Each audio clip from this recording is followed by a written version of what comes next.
2.8, I mean 1.8 turbo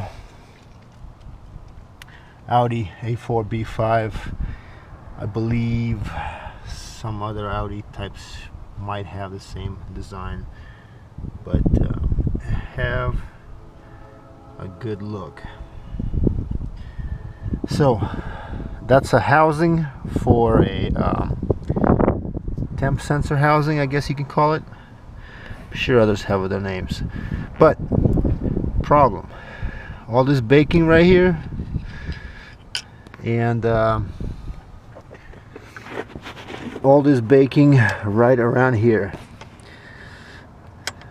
My video, I'm just gonna do half-fast. It's kind of not cool, but if you see around this pipe, a lot of coolant baking going on, and that's what's causing me to tear this whole thing out right in December. So anybody who owns this type of an engine, particularly AAB 1.8, save yourself the headache and do it during the summer, and put some of that PCV or whatever you call it, sealant around those 2 points. But at this time I'm just gonna show you the initial phase.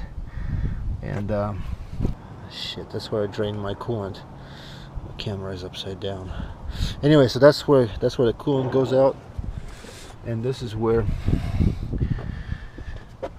So a couple things about this. This right here is for the sensor. I had to use a long thin one to go in here like this and pull it out. This is the bolt from the block bolts. This is the one that's going to be from the side pipe. That one right there. See, I only have one left. And if you take a look, it's a bit of a pain because the bottom bolt is hard to get to, right?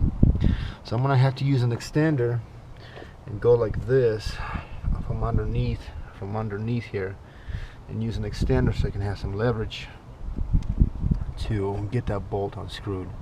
So which means this is going to have to come out, lift off a bit. So that's why I had all this stuff done. Yep, so far so good. By the way, this is a 1-year-old housing. I don't know what you think of that, but it should last more than that. But apparently I'm leaking again after 1 year. So this time around, I'm just gonna put a bunch of seal around the gasket because I'm pretty sure that's what's happening. Nonetheless, it sits behind a 1.8 Audi motor. It involves 4 bolts, and the difficult bolt, the most difficult ones, are the ones from here. If you can see the shiny chrome thing right there, the lower one is the worst one to get to, because if you look around it, see the fact that it's horizontal and the fact that you got a bunch of wiring in the way is what makes it pain in the rear. I'm going to try not to cuss on this video, but anyway, so this is what I had to do to get it done. I wanted to bring that out because if anybody's doing this, this is the most difficult bolt, is that bottom one. The rest, you can do it from here, you can see it from here, you have access from here, just and I'm doing it with freezing fingers, so I was able to do it. So if you do it in the summer, you're even better off. So we'll start with the tools. This you'll need to take some of the pins off, like something like this. This is the stuff. You'll need just to move things around. You'll definitely need 10 mil for these guys. 10 mil. All of this one to get the reservoir out. Just a bunch of screwdrivers to get in there and take stuff out.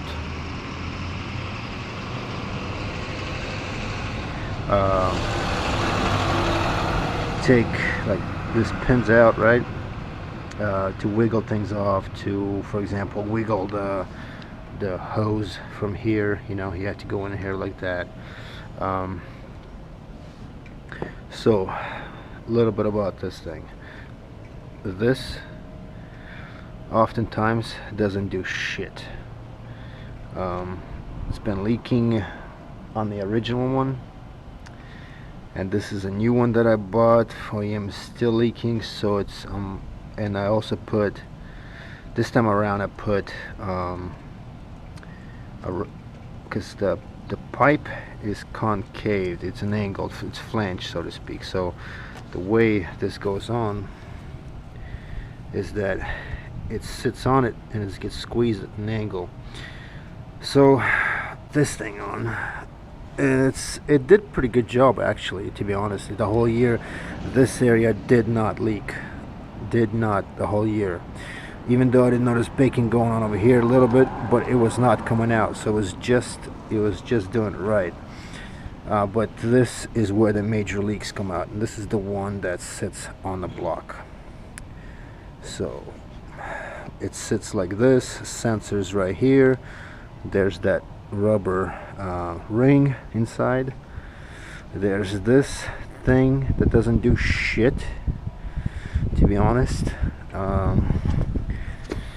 So this is where I'm going to be using, right here, where I'll be using this OEM high temp silicone gasket maker.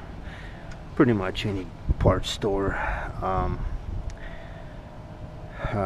And I'm gonna have to use, going back in there, I'm gonna use some of that silicone. I'll put it around the pipe before I sit this thing on there. So this is gonna go in here like this, and then I'm gonna go and you know, put some silicone around the pipe because it's a metal pipe. So that brings me to a point. If you have not looked at your car, if you have not looked at your motor, this video is not going to be much help. You have to look at the back of your motor and see and look how it's positioned and get a good idea of what I'm talking about. Because if you haven't looked at it, you have no idea what I'm talking about here. Like, for example, how it's positioned. You'd have to know it's positioned like this. So how many points does it have? It has 1 point, 2 point, 3, 4 points. This is for the hose. This is for the sensor. This goes to the block, and this is where the main coolant, either, you know, whatever comes out or comes in. I don't know. So it's a 4-point type of a housing. It has 4 bolts, and it has 2 pins, one for the sensor and one for the hose itself. Now I don't know why I took this off. When I had a struggle to take the hose from the bottom, because it's very difficult, because hardly any space down there. Quite frankly, I don't think you need to take this off, but I did. I think if you just pull it off and it sits there, it sits on these things right here, and these little edges when you pull off the hose, and that way it releases the secure point, and you should be able to pull it down or wiggle it down. But so again, so that's the thing. So 4 bolts, 2 pins, 2 seat clamps, whatever you call them, 2 rings, gaskets right here, 3 actually, but I'm not tampering with that one. And so the area of focus is obviously this area of focus and this. If I ignore this, it's gonna come back at me, even though this wasn't the main issue. The main leaking was coming from here. Okay, I figure it'd be worthwhile bringing this up so you guys have an idea. Obviously you guys might question, okay, the bottom pipe, you know, how in the hell do I work with this thing? Well, this is how you work on it. I mean, this is pretty much the space you have, and this is pretty much what you have to do. For example, my hand is going to have to get in this way, and from this side I'm able to get my hand, second hand in, and be able to adjust this pipe so I can sit on it. So take a look at this pipe. Okay, that pin I was telling you about, okay, that right there. So the conclusion is you don't have to take the pin off. Just keep it the way it is, pull it out, and it sits right here. See how it sits? Okay, and you should be able to pull the hose off. If it doesn't, that means it's stuck inside these wedges. See these two? And you're just gonna have to realize that and either pull it down with a screwdriver, somehow wiggle it out, or just pull it down if you have the strength. And so yeah, so I'm laying on my belly here on my engine. That kind of tells you how you're gonna work on this thing. Oh, you fuck, I finally did it. Yeah, wow. Gee, anybody who has a spare cover, that would help. Thanks, guys. Greatly appreciated in the comments. Anyways, looks like I'm gonna be needing another cover. By the way, those fuckers are gonna be disappearing here in a few months. Damn, I broke this damn.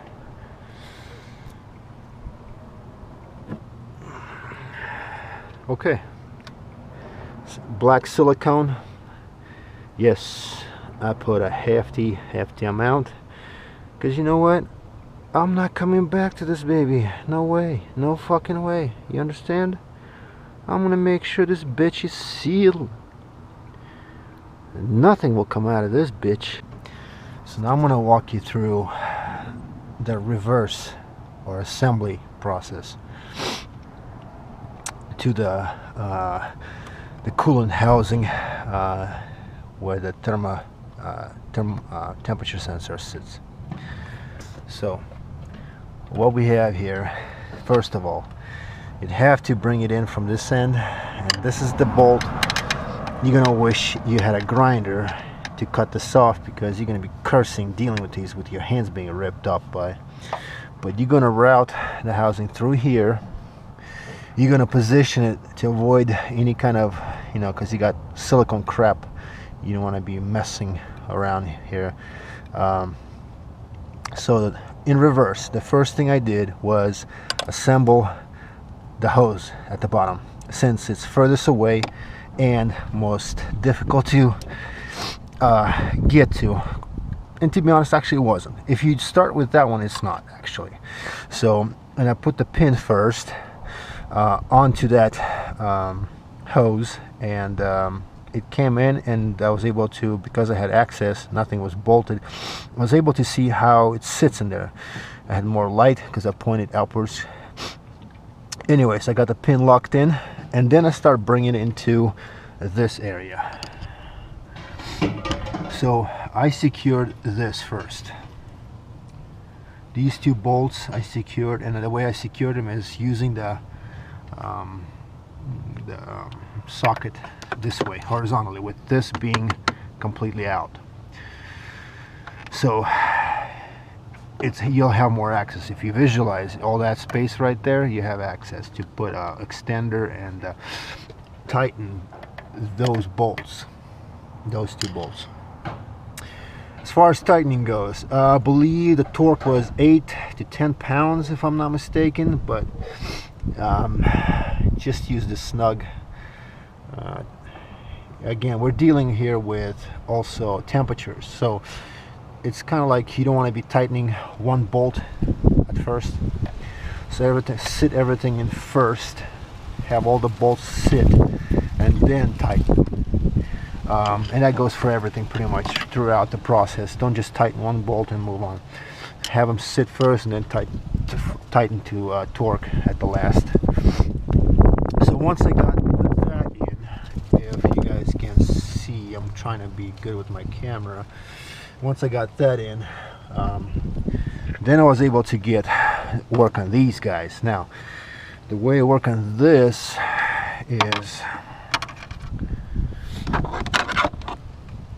is like this. I was able to put in here, and it's a slow process, but I was able to tighten these up like that, and the same way over there on that one.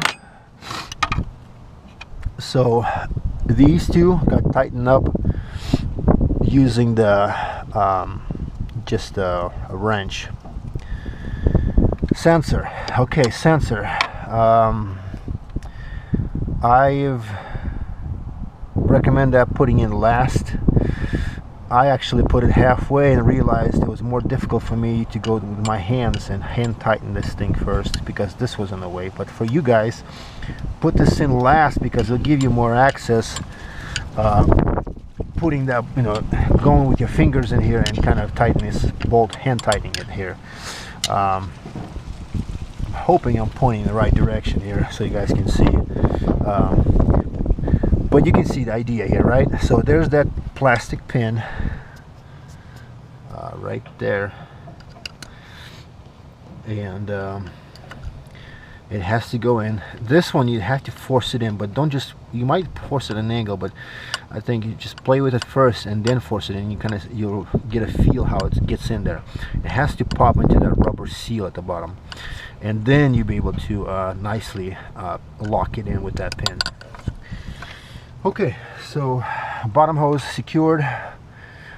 This metal hose is secured. Also, one more thing, this metal hose, if you think about it, is secured to the plastic, so don't put a lot of pressure. I was laying on this engine because my back is bent working over this engine, so obviously you have to reach in that far, so your back is strained. So, but keep in mind, don't put too much pressure on this pipe because that plastic, you're gonna have difficulties getting those bolts in, etc., etc. So bottom hose secure, this pipe is secure to the block, 2 bolts secured, sensor is secured, and now moving on to this thing. So 3 bolts, same idea. Have those 3 hand tightened first, and then finalize everything, get this locked in. So now that we got all this, and yes, I got this crap, this, I'm actually gonna put red caps here, and this is gonna be going out anyway. So yeah, this happened in a lastly, I want to make sure that is tightened pretty good, so you don't have to come back and say oh shit. So get this tightened up, and that pretty much goes for it. You'll be hearing it from me if it leaks. You will not be hearing it from me if it doesn't leak. Okay, I'll either put it on the comments or in a 208 Audi Facebook group. I'll be posting it there. But that's it, wraps it up, guys. This is again a 1.8T AEB block. How you tell, just give you an idea, how you tell is, where the heck is it at? I can't tell, it actually sits right here, damn it. Nonetheless, it's an AEB block, 1.8 turbo, Audi A4 B5.